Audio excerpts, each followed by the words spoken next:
வணக்கம், welcome to Chitra Murali's kitchen.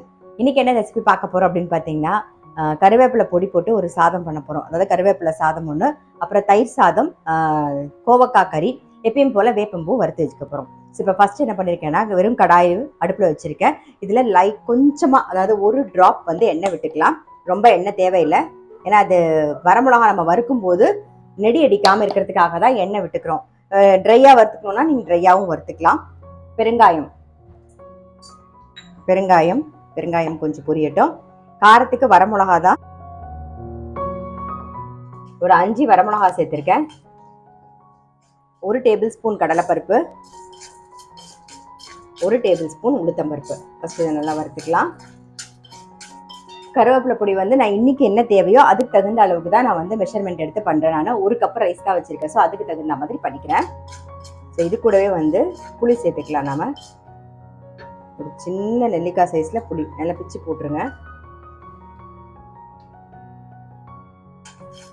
நல்லா வறுபட்டுருக்கு. நல்லா ஒரு 2 கைப்பிடிக்கு கருவேப்பிலையை அலம்பி ரெடியா வச்சிருக்கேன். அதை சேர்த்துக்கலாம். ஒரு லைட்டா கலர் மாறினா போதும். அந்த சூட்லேயே வந்து வறுபட்டுரும். ஸோ நான் ஆஃப் பண்ணிடுறேன். அப்படியே மிக்ஸ் பண்ணிட்டே இருங்க போதும்.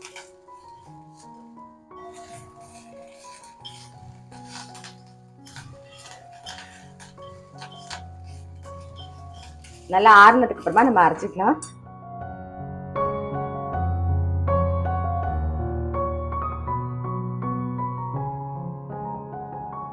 கொஞ்சமா நல்லெண்ணெய் விட்டுக்கலாம் கடாயில. நம்ம வந்து வேப்பம்பூ சாதம் தான் பண்ண போறோம். அதுக்கு வந்து கடுகு, உளுத்தம்பருப்பு, சீரகம் தாளிக்கிறதுக்கு.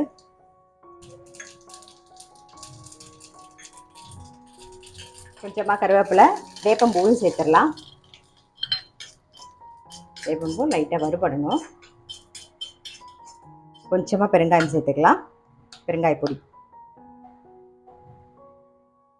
இது கூடவே வந்து கொஞ்சம் மிளகு பொடியும் போட்டுடலாம்.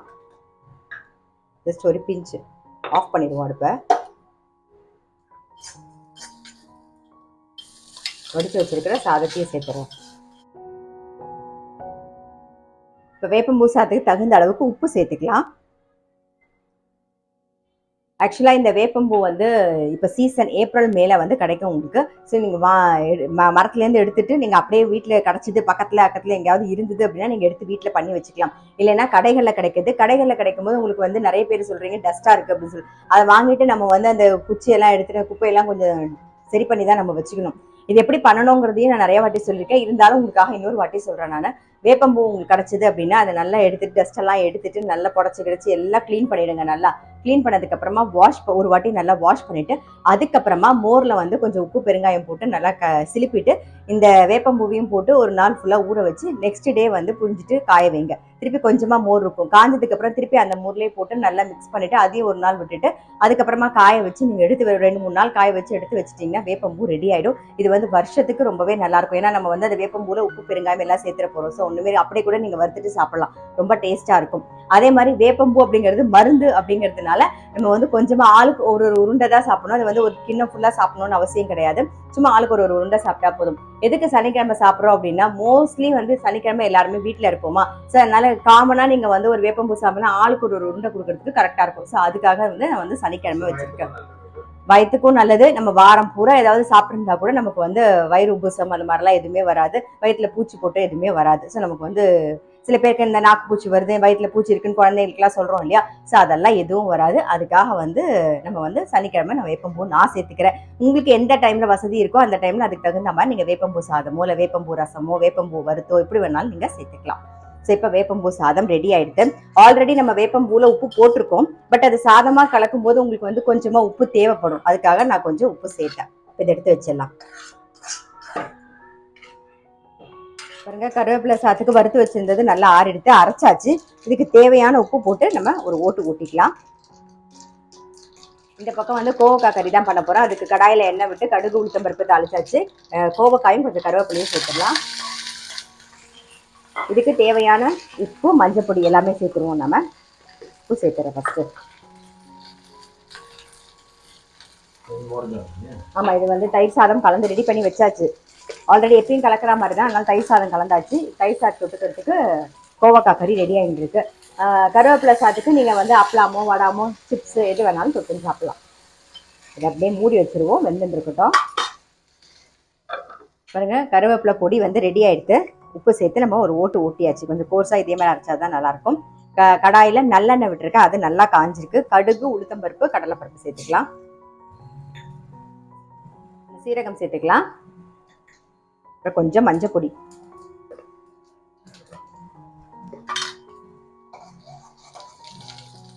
இதுலேயே வந்து நம்ம பொடியை சேர்த்துருவோம். ஜஸ்ட் ஒரு மிக்ஸ் பண்ணிட்டு அந்த சாதத்தை அப்படியே போட்டு மிக்ஸ் பண்ணிடலாம். அது பாருங்க, சாதம் உதிரா வடிச்சு ரெடியாக எடுத்து வச்சுருக்கேன். நம்ம பொடியில் உப்பு போட்டிருந்தோம். நான் வந்து சாதத்தில் வேகும் போது அதுலேயும் உப்பு போட்டிருக்கேன். ஸோ அதனால கரெக்டாக இருக்கும். ரெண்டும் மிக்ஸ் ஆகி வரும்போது கரெக்டாக இருக்கும். நல்லா மிக்ஸ் பண்ணியாச்சு. மேலாக ஒரே ஒரு ஸ்பூன் வந்து நெய் விட்டுக்கலாம். இப்போ இந்த பொடி வந்து உங்களுக்கு நிறைய வேணும், நிறைய குவான்டிட்டி வேணும் அப்படின்னு நினைச்சீங்கன்னா, நான் போட்ட அளவுலேருந்து அதே மாதிரி ஒரு டேபிள் ஸ்பூன் போட்டேன் நான். நீங்கள் ஒரு 2 டேபிள் ஸ்பூன் 3 டேபிள் ஸ்பூன் போட்டு அது தகுந்த அளவுக்கு எடுத்துட்டு நீங்கள் ஸ்டோர் பண்ணி ஃப்ரிட்ஜில் வச்சுக்கலாம். அப்போ வேணுங்கிறப்ப எடுத்து டக்குன்னு கலந்துக்கலாம். ஒரே ஒரு ஸ்பூன் நெய் விட்டுருக்கேன், அவ்வளோதான். நம்மளுடைய கருவேப்பிலை பொடி சாதம் ரெடி. இந்த பக்கம் கருவேப்பிலை பொடி சாதம் ரெடி ஆயிடுச்சு பாருங்க, அவ்வளோதான். இது ரெடி. இந்த பக்கம் என்ன பண்ண போறோம்னா, கோவக்காய் கறியும் வெந்திருக்கு. இப்போ அதில் இட்லி மிளகா பொடி சேர்த்துடலாம். சேர்த்துட்டு நல்லா ஒரு மிக்ஸ் பண்ணிடுவோம். மேலாக வந்து அரிசி மாவு அதையும் தூவிடலாம். இந்த இட்லி மிளகா பொடி சேர்த்துட்டு நீங்கள் தேங்காய் போட்ட கறி மாதிரி பண்ணணும்னு நினச்சிங்கன்னா, இப்போ இந்த ஸ்டேஜில் தேங்காய் போட்டு கொஞ்சம் பெருங்காயம் போட்டு நீங்கள் ஆஃப் பண்ணிடலாம். இல்லை கொஞ்சம் காரக்கறி மாதிரி வேணும்னு நினச்சிங்கன்னா, அரிசி மாவு கொஞ்சம் தூவிட்டு அப்படியே பரட்டி வச்சிட்டிங்கன்னா நல்லா ரோஸ்ட் ஆகிடும். அவ்வளோதான். இதை அப்படியே பரட்டி வச்சுருவோம். தயிர் சாதத்துக்கு ரொம்ப டேஸ்ட்டாக இருக்கும். அது நல்லா ரோஸ்ட் ஆகிட்டு இந்த தயிர் சாதம் சாப்பிடும்போது ரொம்பவே நல்லாயிருக்கும். இது அப்படியே ரோஸ்ட் ஆகிட்டு இருக்கட்டும், அவ்வளோதான். பாருங்க, நம்மளுடைய தயிர் சாதம் ரெடி.